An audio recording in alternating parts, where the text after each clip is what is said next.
गोंदवलेकर महाराज प्रवचने. प्रपंचातली आसक्ती कमी कशी होईल. आज आमची स्थिती अशी झाली आहे पहा. प्रपंच आम्हाला सुटत नाही. भगवंताचे प्रेम आम्हाला पाहिजे. या प्रपंचावरचे प्रेम न सोडता आम्हाला भगवंताचे समाधान लाभावे अशी आमची इच्छा आहे. खरोखर प्रपंचातले आमचे हे प्रेम व्याभिचारी आहे. प्रेम ही वस्तू अशी आहे की ती एकाच ठिकाणी ठेवता येईल. एका म्यानात ज्याप्रमाणे 2 तलवारी राहू शकत नाही, त्याचप्रमाणे आमचे प्रेम आम्हाला 2 ठिकाणी ठेवता येणार नाही.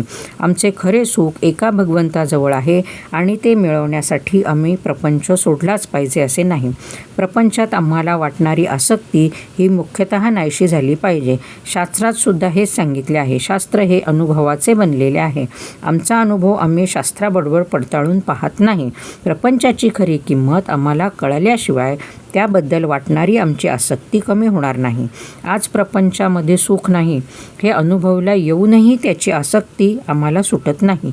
ती आसक्ती सुटायला काय मार्ग आहे तो आम्ही पाहणे अगदी जरूर आहे. प्रपंचाची आम्हाला गरज किती आहे. एखादा मनुष्य फिरायला जाताना हातात काठी घेतो. त्याला हातामध्ये काठी घेणे हे भूषण आहे असे कोणी म्हणत नाही. त्याप्रमाणे भगवंताकडे जायला प्रपंचाची आम्हाला आधारापुरतीच गरज आहे.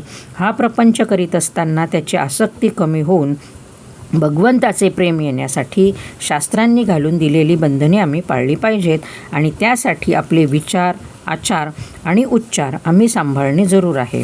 आपण आपल्या संस्कारांप्रमाणे वागलो तर निवृत्तीमध्येच जाऊ. कारण आपली प्रवृत्ती ही सर्व निवृत्तीपरच आहे, यात संशय नाही. आता यापुढे आपण रामाच्या नावाने प्रपंचाचा धंदा करूया, म्हणजे नफा तोटा त्याचाच होईल. प्रपंचामध्ये सदाचाराने वागावे. सदाचार हा मूळ पाया आहे. नीतिधर्माचे आचरण असावे. नीतिधर्माची बंधने ही आमची विकार आवरण्यासाठीच आहेत. विचाराने अत्यंत पवित्र असावे.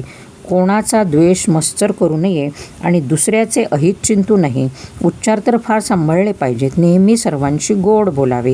ज्या जिभेने आपण भगवंताचे नाम घेतो त्या जिभेने दुसऱ्याचे अंतःकरण कधीही न दुखावेल याची खबरदारी घ्या.